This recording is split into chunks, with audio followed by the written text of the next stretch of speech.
can dramatically affect how you feel and even contribute to autoimmunity. So one of the things that we want to really look at first is, if you don't already know that stress is affecting you, then some of the ways that you can determine that is to just kind of take inventory of how you feel. Are you always tired? Okay, if you're always tired, always fatigued, that's a sign that there's probably something going on with your adrenal glands.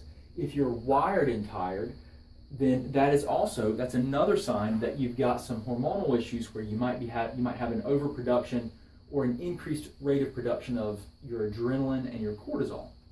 So these are really important symptoms. If you have fatigue, like you wake up in the morning and you're very fatigued and tired, or if at night when it's time to go to bed, maybe you're more alert, that's also a sign that your rhythm of hormone production is likely off. And that's something that you want to take inventory of that will give you a better idea of whether or not you have a problem that's causing your adrenal glands to respond. Okay? So adrenal issues, very important point, very, very important point. Adrenal issues are always secondary to something else. So if you're having these problems, you're fatigued, you're wired and tired, you're not sleeping normally, and you go and let's say you have some type of adrenal testing done, and you determine that there is a problem with your adrenal glands. Remember, guys, the adrenal glands are not the problem. They're not the problem. It's always they respond to something else. So what else might drive the adrenal glands? Inflammation. Systemic inflammation will cause your adrenal glands to produce more cortisol because it has an anti-inflammatory effect. If you have inflammation, you've got to test it, and you've got to figure out what's driving the inflammation. Number 2, anemia. Anemia is where your red blood cells can't carry oxygen efficiently. If you can't get oxygen to the cells of your body, they can't produce energy efficiently. Your adrenal glands can produce a hormone called adrenaline. Adrenaline does help to stimulate this production. It makes you feel energized.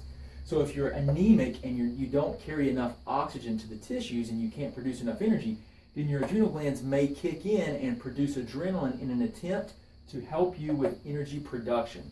Anemia has to be addressed.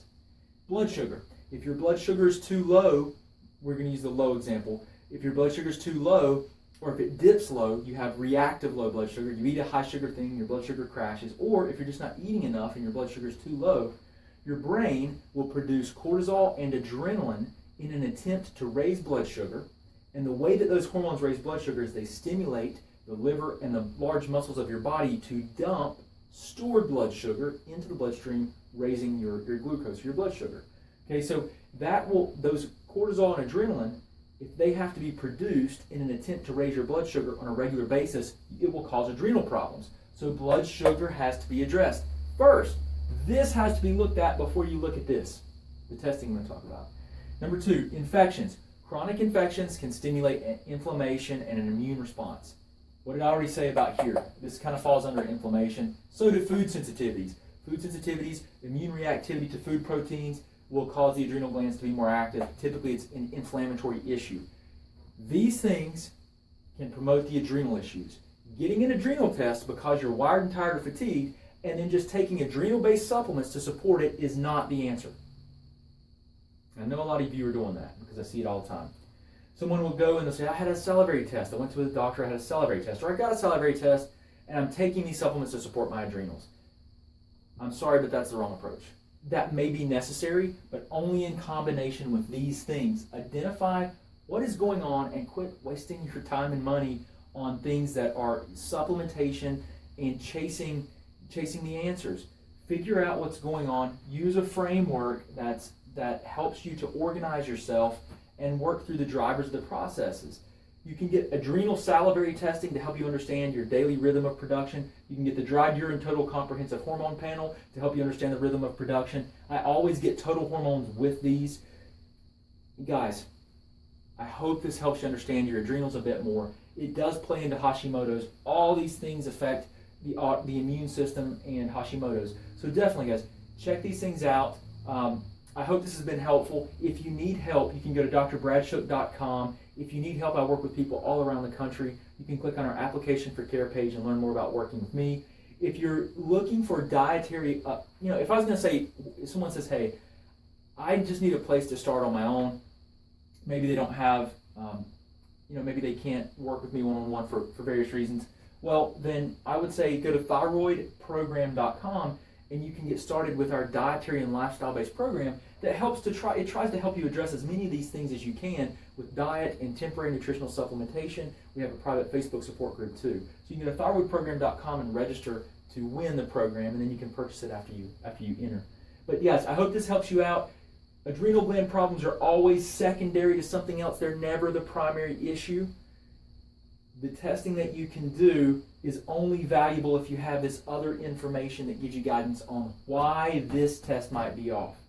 Guys, please help us change the world here. Help us help other people. Share this information if you found it useful. I really appreciate you guys. I'm trying to teach you guys to be your own advocates, to take your health back, and to be better partners with your doctors. I'm here to help you out as much as I can. We'll do everything that we can for you. Tell us in the comments, if you have questions, let us know, and we will do everything that we can to help you out. But guys, I hope this has been helpful. Don't chase the symptoms. Look for root drivers of the process and really work on getting your health back. I appreciate you guys. I'll see you again soon. Hope you guys have a wonderful day. Thanks. Hey guys, Dr. Shook, thank you for viewing our videos. I hope they help you out. If you want to, just subscribe to our channel somewhere here. You can watch a video that YouTube's actually selected for you, so hopefully it'll help you out. If you need any other information or resources, just look in the description. We've got links to our website, to our 9 lab test guidebook, and everything else that we do. I really appreciate you, and I hope you guys have a great